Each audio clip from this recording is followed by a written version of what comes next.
रीवा दर्शन के आज के बुलेटिन में आपका स्वागत है। मैं हूं उपेंद्र द्विवेदी। आइए जानते हैं क्या है आज की प्रमुख खबरें। रीवा में चल रहे निर्माण कार्यों को तत्काल पूरा किए जाने कलेक्ट्रेट सभागार में पूर्व मंत्री व रीवा विधायक राजेंद्र शुक्ल ने ली समीक्षा बैठक। रतहरा से चुराटा तक मॉडल सड़क निर्माण को लेकर पूर्व मंत्री व रीवा विधायक राजेंद्र शुक्ल से खास चर्चा।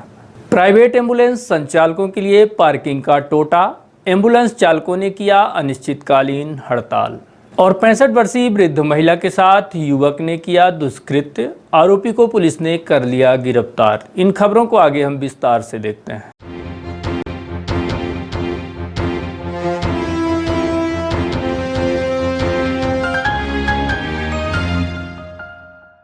शहर में चल रहे निर्माण कार्यों को तत्काल पूरा कराने सहित निर्माण कार्य के चलते होने वाली समस्याओं को लेकर कलेक्ट्रेट स्थित बाणसागर सभागार में पूर्व मंत्री व रीवा विधायक राजेंद्र शुक्ल द्वारा फ्लाईओवर निर्माण कार्य समेत अन्य निर्माण कार्यों की समीक्षा बैठक ली गई और जल्द से जल्द निर्माण कार्य पूरे किए जाने संबंधित अधिकारियों व निर्माण एजेंसी को निर्देश भी जारी किए गए हैं।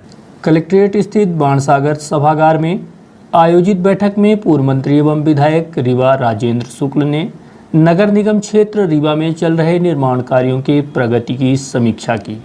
श्री शुक्ल ने कहा कि नए बस स्टैंड में बनाए जा रहे फ्लाईओवर का निर्माण कार्य 31 दिसंबर तक हर हाल में पूरा किया जाए। इसके निर्माण को समय सीमा में पूरा करने के लिए अतिरिक्त संसाधनों का उपयोग किया जाए।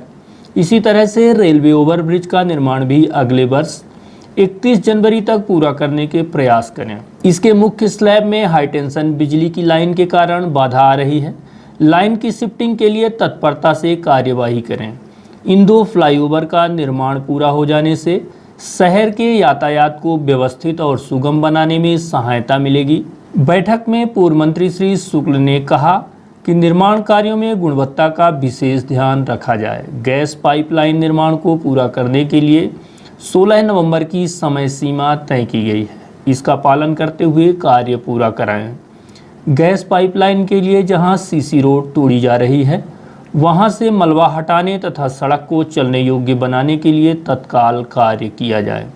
सभी निर्माण स्थलों में पानी का नियमित रूप से छिड़काव कराएं। सीवर लाइन का निर्माण कार्य समय सीमा से पीछे चल रहा है।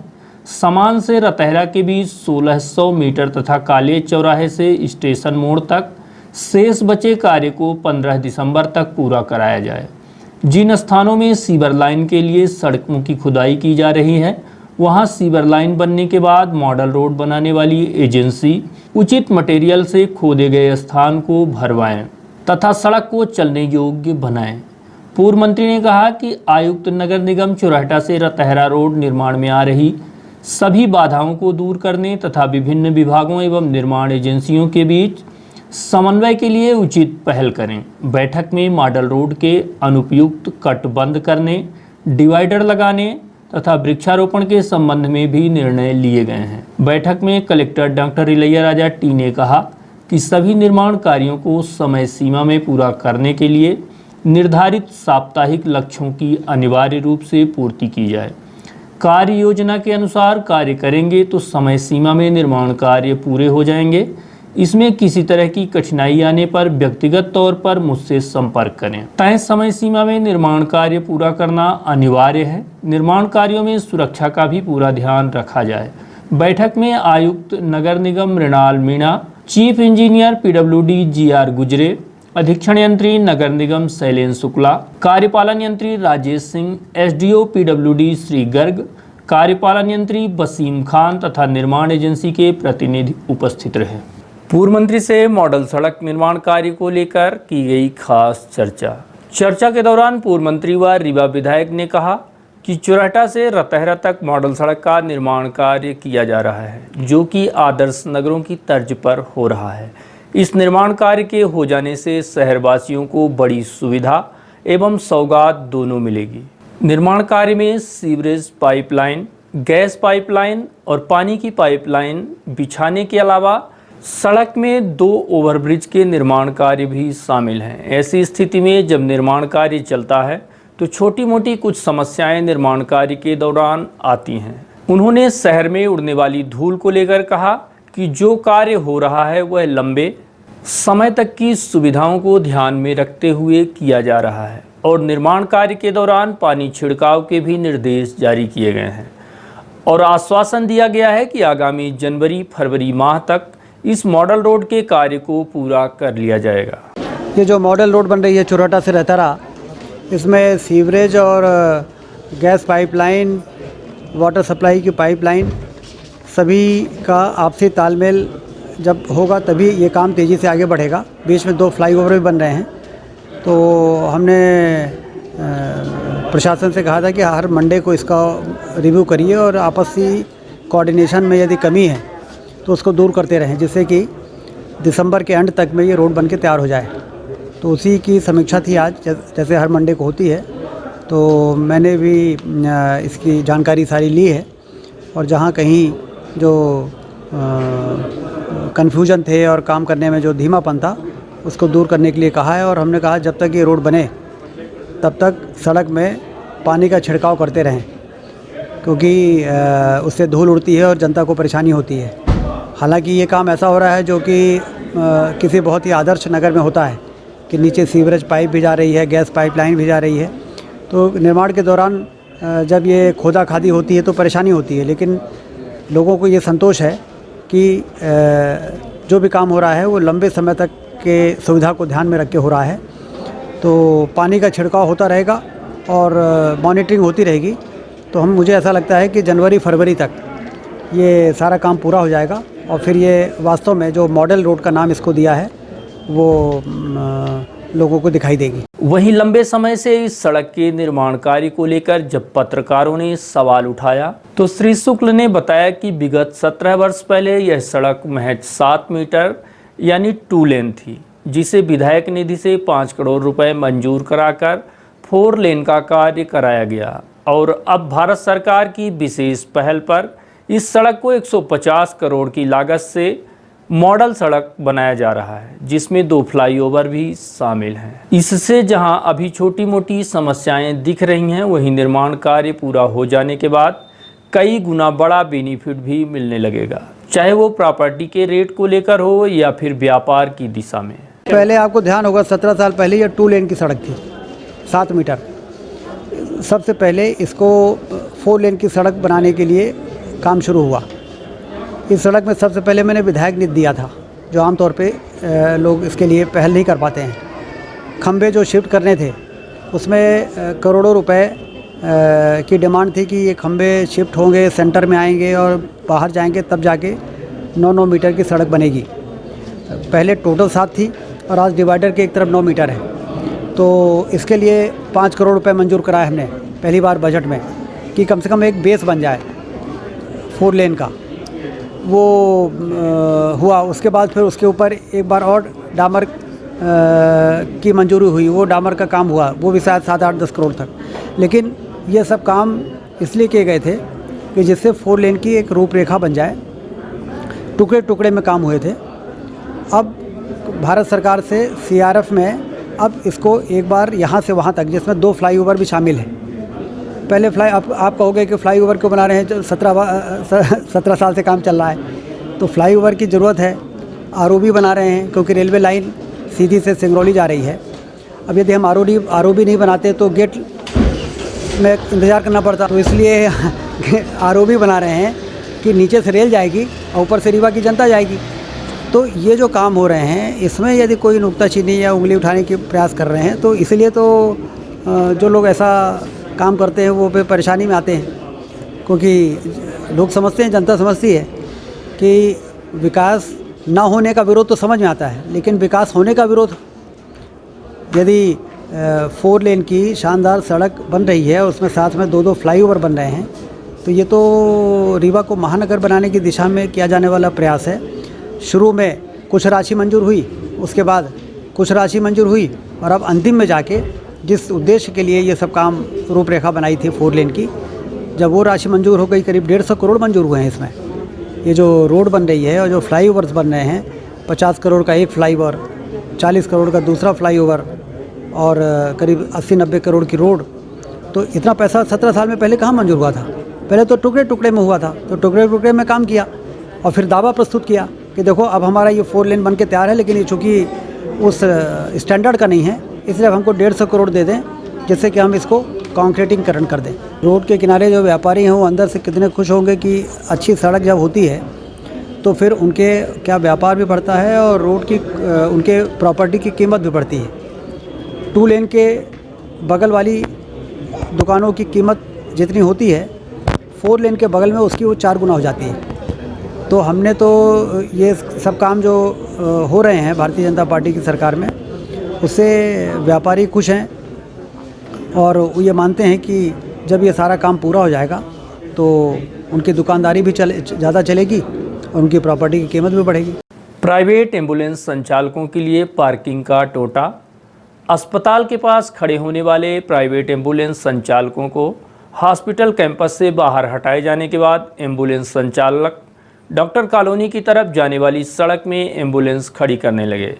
इससे भी अस्पताल प्रबंधन को एतराज है। ऐसी स्थिति में प्राइवेट एम्बुलेंस संचालकों के सामने बड़ी मुसीबतें आ खड़ी हुई हैं। इसी बात को लेकर प्राइवेट एम्बुलेंस संचालक अनिश्चितकालीन हड़ताल पर चले गए हैं।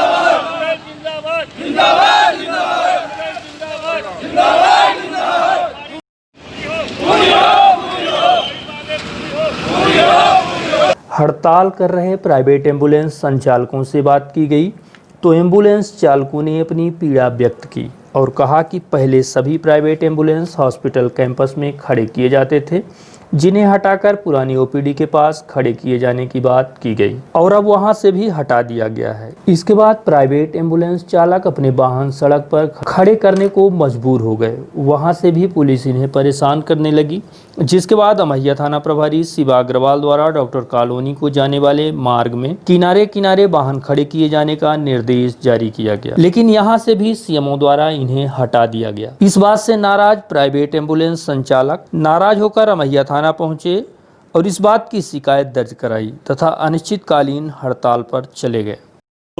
इतना परेशान किया जा रहा है, यहाँ एक निर्धारित जगह नहीं दिया जा रहा। पहले अंदर दिए रहे, वहाँ से भगाया गया। हम लोग रोड में पहुँच गए तो रोड में यातायात में आए, वो लोग 500-500 रुपये के चालान कर दिए। बोले अगर रोड में पाएंगे तो हम गाड़ी उठा ले जाएंगे। फिर मेडिकल कॉलेज के साइड में हम लोग गाड़ी लगा दिए एम्बुलेंस। तो वहाँ से अधिकारी अतुल सिंह साहब पत्थर मार रहे हैं, भगा रहे हैं, गाली फुद्दा दे रहे हैं। अभी सुबह त्रिपाठी साहब आए, वो भी बोले कि यहाँ से हटाओ गाड़ी यहाँ से। हमने कहा ठीक है, कहीं ना कहीं हम लोग को व्यवस्था दिया जाए, जगह बना के। हम लोग कोई गलत काम नहीं कर रहे हैं। यहाँ के मरीज हो रहे हैं, शॉर्ट हो रहे हैं। कहीं अगर एक्सीडेंट हो गया, कोई मर हेरा गया, तो हम लोग पुलिस अगर फ़ोन लगाती, कोई थाना के हो, तुरंत यहाँ से एम्बुलेंस जाती है। चाहे डीजल मिले या पैसा मिले या ना मिले, पर वो घटनास्थल में जाएगी एम्बुलेंस और बॉडी लेके आएगी। कहीं तालाब में डूब के मर गया, सरी गली लहाज सब यहाँ हमारे ड्राइवर जरूर लेके आते हैं। पर इसका हम लोगों का कहीं एक जगह निर्धारित जगह नहीं दिया जा रहा है।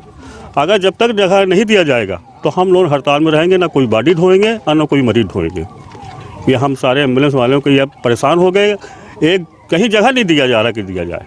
हमारा नाम लाला है। सर हमारी मांगे ये है कि हमको कहीं स्थायी जगह दी जाए। ठीक है सर, आए दिन हमारे साथ गाली गलौज, गाड़ी में तोड़ फोड़ है, सीमो आता है गाली देता है और यहाँ पे गार्ड आते हैं वो भी गाली देते हैं, पत्थर मारते हैं, धोखा मारते हैं। सर अब बताइए, हम लोग यहाँ पे 40 साल से व्यापार कर रहे हैं, जिंदा मुर्दा ढो रहे हैं सर, सारी गली लाश ढो रहे हैं, कोई अपराध कर रहे हैं सर। अस्पताल परिसर में आप लोग को जगह दी गई? जी सर। क्या होगा उसके परिसर के अंदर? पार्षद के अंदर दिए गए सर, कहीं यहाँ देंगे तो भगाएंगे, कहीं उधर देंगे तो भगाएंगे, जहाँ पे देंगे महीना 15 बाद फिर वही हो जाता है सर। तो हमारी मांग ये है कि जो भी जगह दें स्थायी दें और लिखित दें। नहीं सर, हम कोई काम नहीं करेंगे यहाँ का। संजय जब तक हम लोग मांगे पूरी होगी, एक जगह निर्धारित नहीं देंगे तो हम लोग कोई काम नहीं करेंगे, मरीज होंगे। क्या नाम है? शफीक खान सर। इधर एम्बुलेंस चालकों के हड़ताल में जाने के बाद हॉस्पिटल में भर्ती मरीज व इनके परिजनों को भी कई समस्याओं का सामना करना पड़ रहा है। खास करके सब ले जाने में तो और भी मुसीबतें झेलनी पड़ रही हैं। समस्या एम्बुलेंस 4 घंटे से नहीं मिल रही है, बॉडी ले जाना है। बात हुई, कोई जाने के तैयार नहीं होते यार। कहाँ लेके जाएंगे? धवैया बनकुंजा मार्ग में। क्या बोल रहे हैं एम्बुलेंस चालकों से बात हुई? बोले अपनी व्यवस्था कर दिया अपने, तो जाने के लिए तैयार नहीं होते। एम्बुलेंस नहीं मिल रही। क्या बोल रहे हैं एम्बुलेंस? बॉडी ले जाना है, बॉडी ले जाने के लिए। क्या बोल रहे हैं एम्बुलेंस? हैं? एम्बुलेंस वाले क्या बोल रहे हैं? नहीं ले जाएंगे। यहाँ सरकारी एम्बुलेंस की भी व्यवस्था नहीं है। हाँ नहीं हो रही। अभी आपने प्रशासन से बात की किसी से? हाँ किए वहाँ पुलिस वालों से, तो बोले कि अपनी व्यवस्था करिए आप। अशोक कुमार मिश्रा। वहीं इस बात को लेकर जब संजय गांधी हॉस्पिटल के सीएमओ डॉक्टर अतुल सिंह से बात की गई तो उन्होंने बताया कि मरीजों को कोई परेशानी नहीं होगी। अस्पताल परिसर में प्राइवेट एम्बुलेंस खड़ी करना नियम विरुद्ध है। दूसरी बात, कोरोना काल के दौरान प्राइवेट एम्बुलेंस चालक कभी गाड़ियों को सैनिटाइज नहीं करते, उसी में सब भी लेकर जाते हैं और उसी में सामान्य मरीजों को भी। ऐसे में संक्रमण का भी खतरा पनप रहा है। दूसरी तरफ उन्होंने साफ तौर पर अस्पताल में होने वाली चोरी का भी जिम्मेदार इन एम्बुलेंस चालकों को ठहराया है। इसकी क्या वजह है, ये हमें तो कोई जानकारी नहीं है क्यों हड़ताल पे हैं। वैसे किसी भी अस्पताल चिकित्सालय परिसर में प्राइवेट एम्बुलेंस अलाउड नहीं होती हैं और क्यों इनका ये तो नहीं मालूम, लेकिन ये इस समय कोरोना के पीरियड में ये स्वच्छता भी एक बड़ा मुद्दा है। किसी भी गाड़ी में कभी भी सैनिटाइजेशन नहीं होता है। डेड बॉडी भी उसी में ले जाते हैं लोग, मरीज़ को भी उसी में ले जाते हैं, तो ये भी एक बड़ा पहलू है उसमें। और हमारे यहाँ देखा गया कि अक्सर इनके जो एम्बुलेंस के ड्राइवर और जो साथ के इनके लोग रहते हैं, इनके द्वारा मरीजों के मोबाइल फ़ोन की चोरी की अक्सर शिकायतें, सामान की चोरी की अक्सर शिकायतें आती हैं। और किसी भी चिकित्सालय में कभी भी परिसर के अंदर तो किसी को खड़ा करने की कभी भी अनुमति नहीं होती। और एक दो नहीं, कम से कम सैकड़ों में हैं ये लोग। तो इनको कई बार हम लोगों ने सोचा कि इनको कुछ नियम कानून में लाया जाए, लेकिन ये कुछ मानते हैं कि तैयार नहीं है। तो हम लोग अपनी व्यवस्था है, हम लोग अपनी एम्बुलेंस से जितने भी मरीजों को कोई परेशानी नहीं होगी। इधर इस मामले में अमैया थाना प्रभारी का कहना है कि हॉस्पिटल के सामने एम्बुलेंस लगाने पर यातायात बाधित होता है और उन्हें यातायात पुलिस परेशान भी करती है। इसी बात को लेकर कई बार अस्पताल प्रबंधन द्वारा भी थाने में शिकायत दर्ज कराई गई। ऐसी स्थिति में प्राइवेट एम्बुलेंस चालकों को कई मुसीबतें झेलनी पड़ रही हैं। ऐसी स्थिति में इनके द्वारा थाने में शिकायत की गई है। अस्पताल प्रबंधन व एम्बुलेंस चालकों से बात कर बीच का रास्ता निकाला जाएगा। मामला ये है कि इनकी ये समस्या है कि जब ये अस्पताल के सामने मेन रोड पर लगाते हैं तो वहाँ से ट्रैफिक पुलिस जो है अपने यातायात बाधा के कारण उनको हटवाती है। कई बार अस्पताल प्रबंधन ने हमसे लिखित में इन पर कार्रवाई के लिए आवेदन दिया है, तो जिस पर से उनको हटा के बताया गया था कि आप किसी ऐसे स्थान पर गाड़ी लगाएं जहाँ से यातायात बाधित ना हो या अस्पताल प्रबंधन को कोई परेशानी ना हो। इसके बाद उन्होंने अस्पताल कैंपस के बाहर आउटसाइड में लगाना शुरू किया। तब इनकी ये शिकायत है कि अब सीएमओ साहब द्वारा मना किया जा रहा है। तो दोनों पक्षों से बात करेंगे, सीएमओ सर से भी बात करेंगे और इनका जो भी निराकरण होगा उचित निराकरण करवा दिया जाएगा। निर्धारित स्थान मैनेजमेंट को बनाना चाहिए और अभी तक नहीं बन पाया है। उस संबंध में चर्चा की जाएगी और बिना विवाद के जो है ये मामला सुलझाया जाएगा। जो भी आरोप लगाए जा रहे हैं उनकी जाँच की जाए। 65 वर्षीय वृद्धा के साथ दुष्कृत आरोपी को पुलिस ने किया गिरफ्तार। घटना गोविंदगढ़ थाना क्षेत्र अंतर्गत की है, जहां तबीयत खराब होने पर वृद्धा दवाई लेने पैदल ही बाजार जा रही थी। इसी दौरान खेत में घात लगाकर बैठे 35 वर्षीय युवक ने वृद्धा को अरहर के खेत में खींच लिया और उसके साथ दुष्कृत्य की घटना को अंजाम दिया गया। इधर वृद्धा के साथ बलात्कार करने वाले आरोपी बबलू कोल को थाना प्रभारी राजकुमार की टीम ने गिरफ्तार कर लिया है। जानकारी के मुताबिक यह घटना विगत 2 दिन पूर्व की बताई जा रही है। यह घटना गोविंदगढ़ थाना क्षेत्र के ग्राम बांसा की है, जहां पर एक युवक ने वृद्ध महिला के साथ घिनौना कृत्य करके मानवीयता को शर्मसार किया है। इस घटना की जानकारी के बाद पुलिस अधीक्षक राकेश कुमार सिंह के निर्देशन पर आरोपी बबलू कोल को गिरफ्तार कर लिया गया है। जानकारी के मुताबिक इस घटना के बाद वृद्ध महिला के चिल्लाने की आवाज़ सुनकर वहीं खेत में काम करने वाली एक महिला ने वृद्धा को थाने लेकर पहुंची और घटना की रिपोर्ट दर्ज कराई, जिसके बाद पुलिस आरोपी को गिरफ्तार कर न्यायालय में पेश की है। वृद्ध महिला की तबीयत खराब थी, उसके परिजन जो है घर से बाहर थे, तो किसी के साथ न जाके अकेले अपना दवा इलाज कराने के लिए गई, तो अरहर के खेत के पास जो है आरोपी जो कि 35 साल का है, उसने जो है महिला को पकड़ा और उसके साथ दुष्कर्म किया। इस दौरान जो है उस खेत के मालिक की ने महिला के चिल्लाने की आवाज़ पे गए, तो उन्होंने किसी तरह उसको बचाया और फिर महिला अपने साथ रिपोर्ट करने आई और आरोपी को कल हमने गिरफ्तार करके न्यायालय पेश कर दिया। Medical college dean doctor Manoj Indorkar की रिपोर्ट आई कोरोना पॉजिटिव। कोरोना का कहर किसी भी हालात में कम होने का नाम नहीं ले रहा है। भले लोग पूरी तरह से आश्वस्त हो चुके हैं, क्योंकि अभी आगे और तेजी से कोरोना का संक्रमण बढ़ने की आशंका जताई जा रही है। श्याम शाह चिकित्सा महाविद्यालय के डीन डॉक्टर मनोज इंदुरकर की रिपोर्ट कोरोना पॉजिटिव आने के बाद एक बार फिर स्वास्थ्य अमले में हड़कंप मच गया है। हालांकि डॉक्टर मनोज इंदुरकर पूरी तरह से स्वस्थ हैं, उन्हें किसी तरह की कोई समस्या नहीं है। जानकारी के मुताबिक उन्हें बुखार आने पर उनकी जांच कराई गई, जिसके बाद रिपोर्ट पॉजिटिव आई है। इसके बाद उन्हें संजय गांधी हॉस्पिटल के सेकंड फ्लोर में भर्ती कराया गया है, जहां वरिष्ठ चिकित्सकों की देखरेख में इनका इलाज चल रहा है। न्यू इंदौर सेव भंडार सुपर बाजार नवरात्रि व दशहरे के पावन पर्व पर आपके शहर रीवा में सुपर बाजार की एक बड़ी सौगात। अब एक ही छत के नीचे अत्याधुनिक मॉडर्न डेकोरेशन और संपूर्ण सुविधाओं के साथ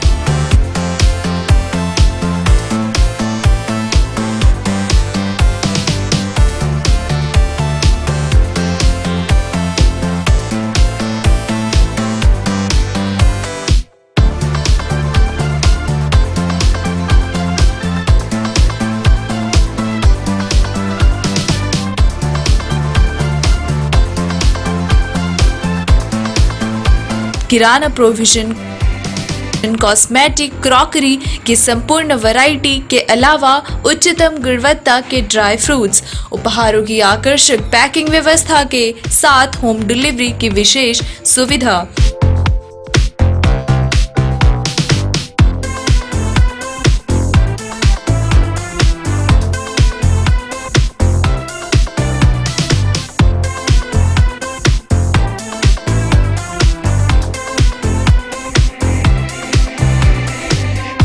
सभी हाउस होल्ड आइटम्स मार्केट से कम कीमत पर, साथ ही 5% की आकर्षक छूट। पता याद रखें, न्यू इंदौर सेव भंडार सुपर बाजार, सिटी टावर, जॉन टावर के पास, कॉलेज चौक, रीवा। हमारा मोबाइल नंबर है 9691585227। आपकी सुविधा हमारा कर्तव्य।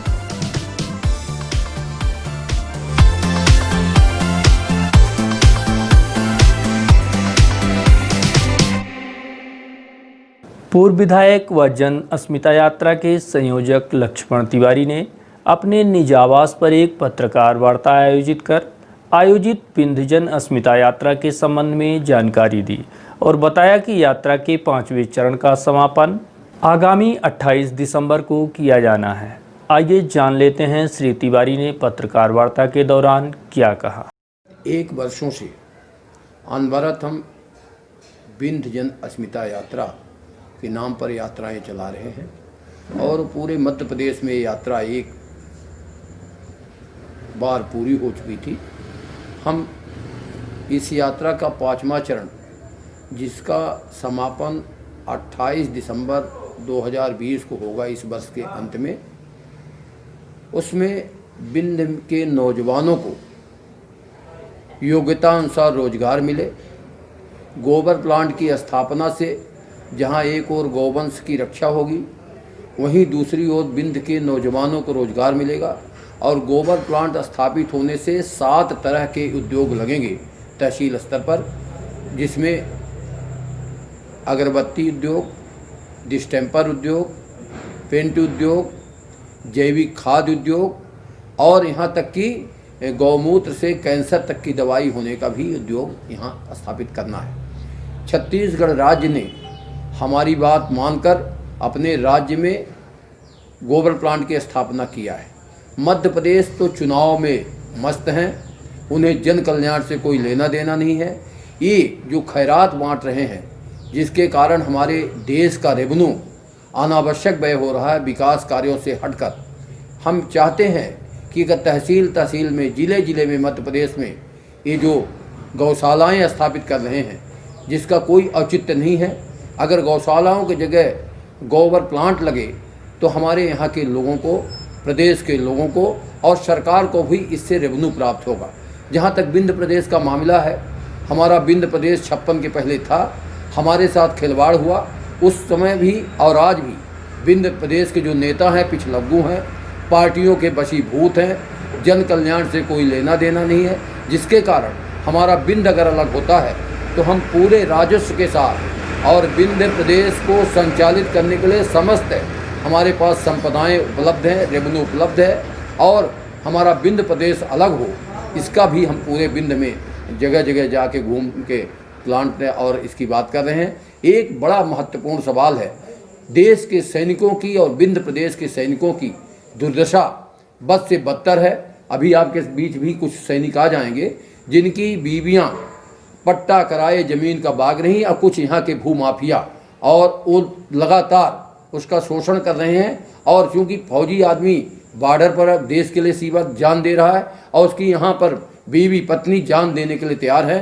प्रशासन पूरी तरह से बिका हुआ है, प्रशासन को कोई लेना देना नहीं है और ये बहुत विकट समस्या राजस्व की है इस जिले में, इस संभाग में, विंध्य में। इन तमाम मुद्दों को लेकर और सैनिकों के लिए सैनिक आयोग का गठन किया जाए जिससे सैनिकों की समस्या दूर हो।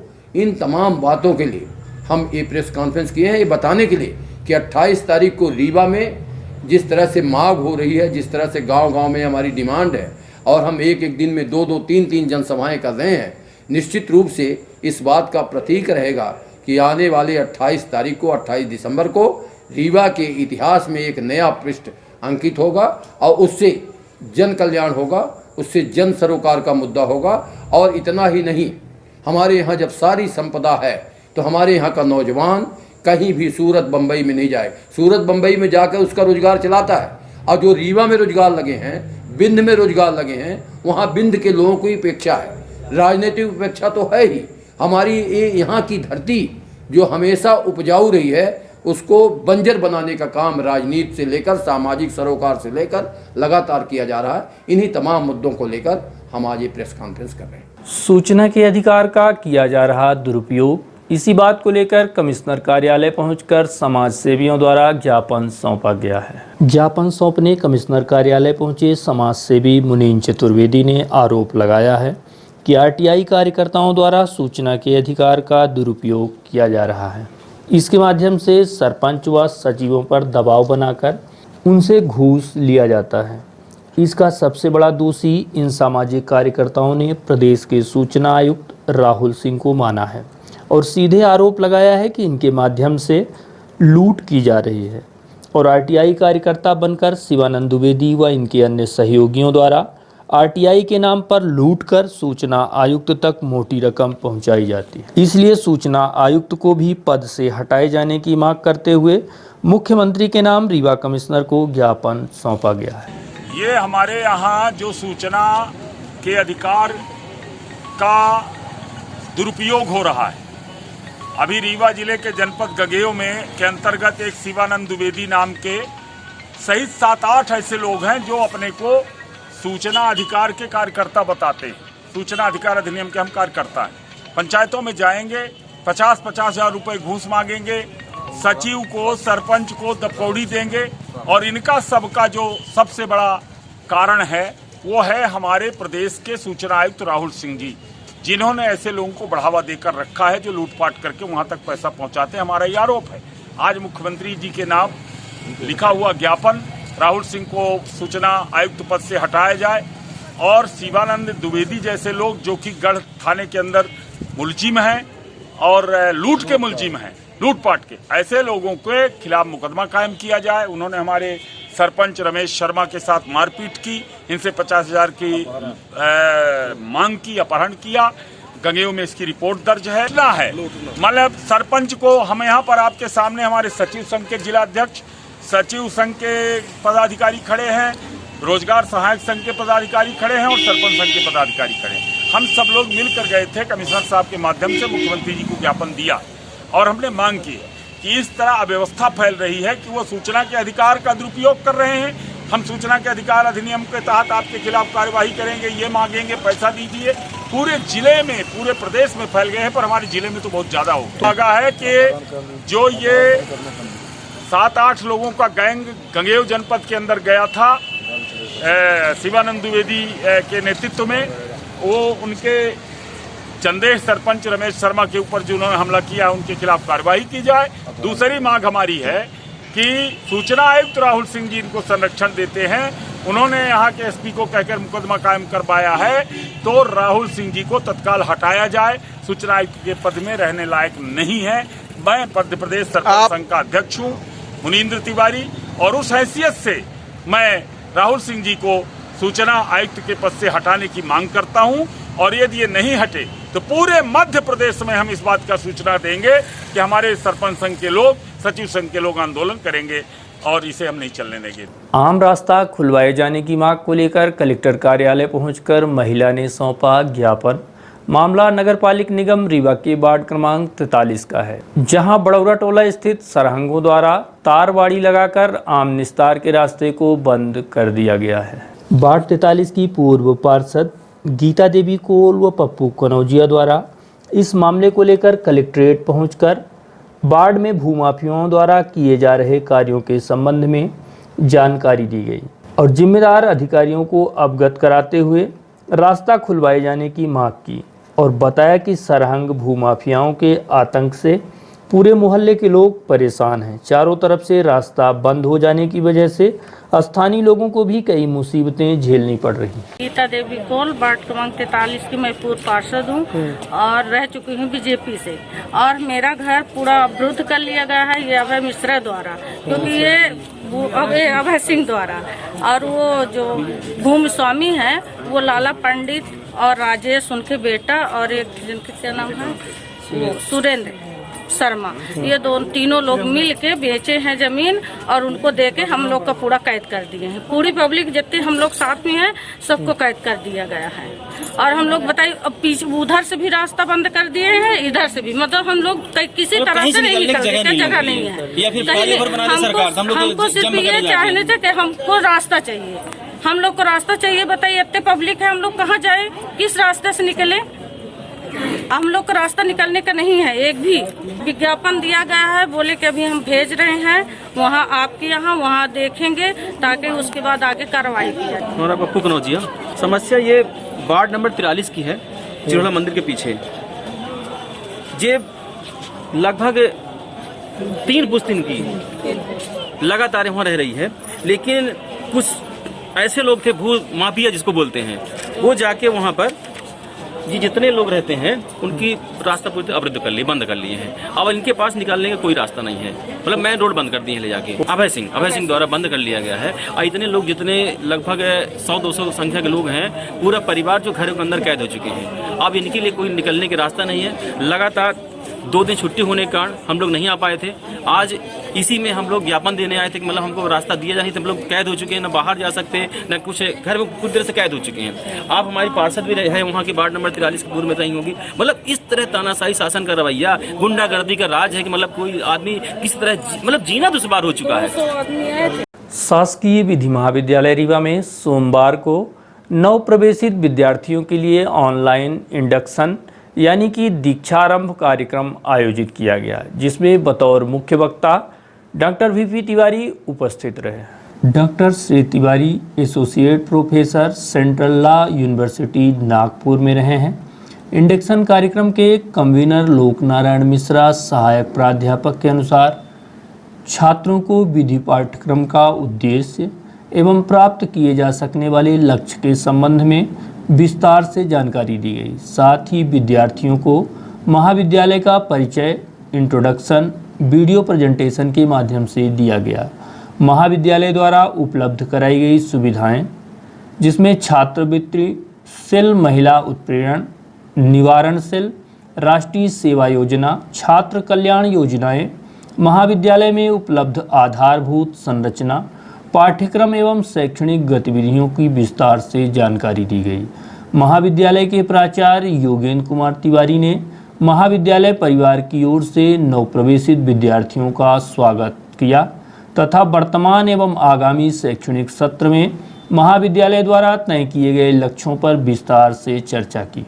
इस दौरान महाविद्यालय के सहायक प्राध्यापक भोला प्रसाद साहू, संदीप देव पांडे, श्रीमती ममता पांडे, डॉक्टर मंजूर अहमद, लाइब्रेरियन डॉक्टर कमलेश गुप्ता, क्रीड़ा अधिकारी राहुल शर्मा उपस्थित रहे।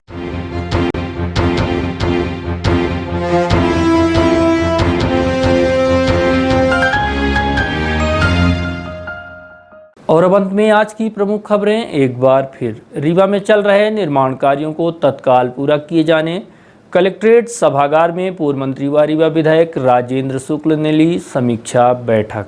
रतहरा से चुरहटा तक मॉडल सड़क निर्माण को लेकर पूर्व मंत्री व रीवा विधायक राजेंद्र शुक्ल से खास चर्चा। प्राइवेट एम्बुलेंस संचालकों के लिए पार्किंग का टोंटा, एम्बुलेंस चालकों ने किया अनिश्चितकालीन हड़ताल। और 65 वर्षीय वृद्ध महिला के साथ युवक ने किया दुष्कृत्य, आरोपी को पुलिस ने किया गिरफ्तार। तो ये थी आज की प्रमुख खबरें। देखते रहिए रीवा दर्शन, दीजिए हमें इजाज़त। नमस्कार।